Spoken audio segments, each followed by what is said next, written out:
जालिंदर जी, जी जय भीमा शंकर से। महाराज जी, मैं श्री क्षेत्र भीमा शंकर संस्थान में पुजारी हूँ।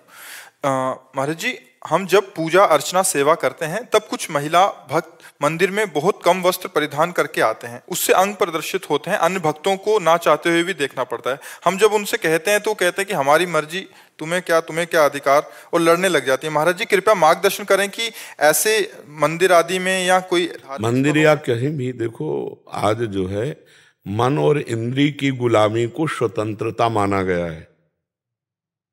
अध्यात्म के शब्दों में यदि समझेंगे आप, मन और इंद्री की गुलामी को स्वतंत्रता माना गया है। शास्त्र और गुरुजनों की आज्ञा को परतंत्रता माना गया है।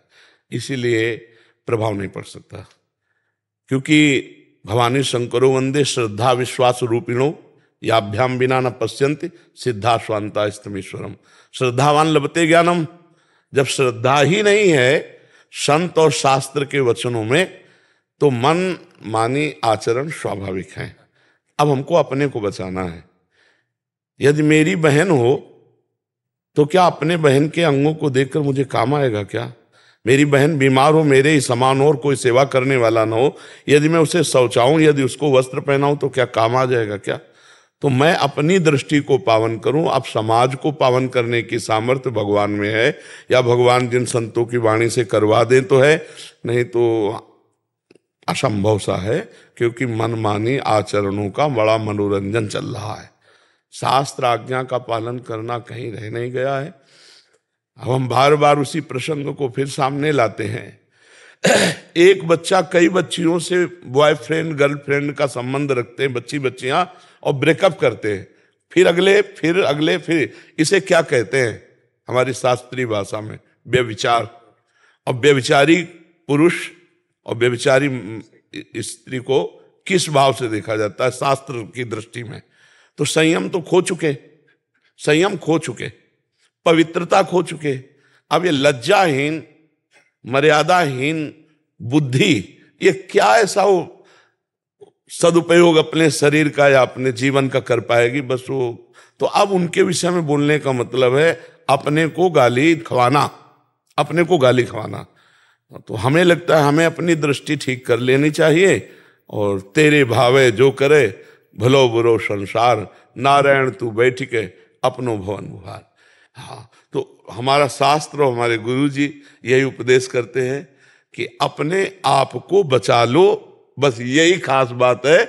दूसरे को बचा ले चलोगे तो आप भी घसीट जाओगे। मान लो आप हर बच्ची को ऐसे ही करो तो आपके ऊपर फिर रिपोर्ट हो जाएगी कि ये गलत दृष्टि वाला है।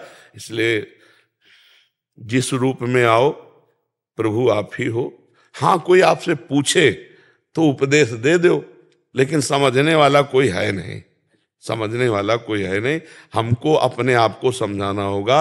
आज का समाज, ये सब नौजवान भाई समझ रहे हैं ना, हम इनके चरणों में प्रणाम करते हैं कि भैया आप हमारे ऊपर कृपा करके सुनने आए हो और थोड़ा आचरण बदल रहे हो। मतलब बहुत बड़ा एहसान हम आपका मान रहे कि आप अपने आचरण सुधार रहे, आप साधु संग कर रहे, आप साधु के वचन सुन रहे। नहीं, कलिकाल है भाई, बहुत विचित्र कलिकाल है।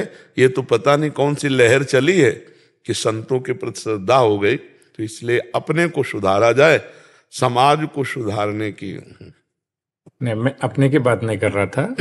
हम जब सेवा करते हैं वहाँ पे, तो काम करते वक्त जब लोग आते हैं तो लोग हमें ही बोलते हैं कि पंडित जी, हम पंडित जी है, तो बोले पंडित जी आप ही उनको कोई मार्गदर्शन दीजिए, आप बोल दीजिए। हमने बोर्ड भी लगा रखे हैं लेकिन सुनते कम है।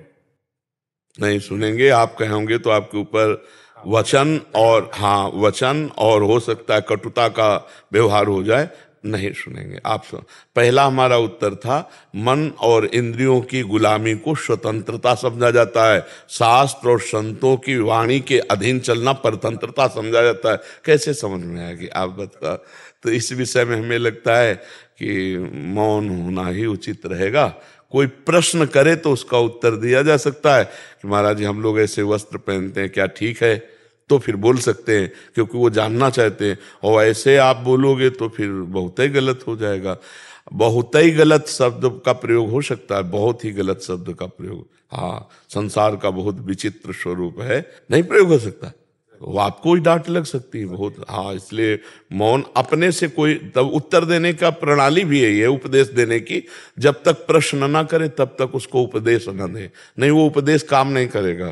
प्रश्न करता दैन्य भाव से, आरत अधिकारी जब पावे गूढ़ो तत्व न साधु दुराए। और इस विषय की व्याख्या हम कर नहीं सकते, क्योंकि जब तक आप नहीं बदलना चाहेंगे, मतलब सामने वाला, तब तक ऐसे केवल फालतू बोलने से नहीं चलेगा।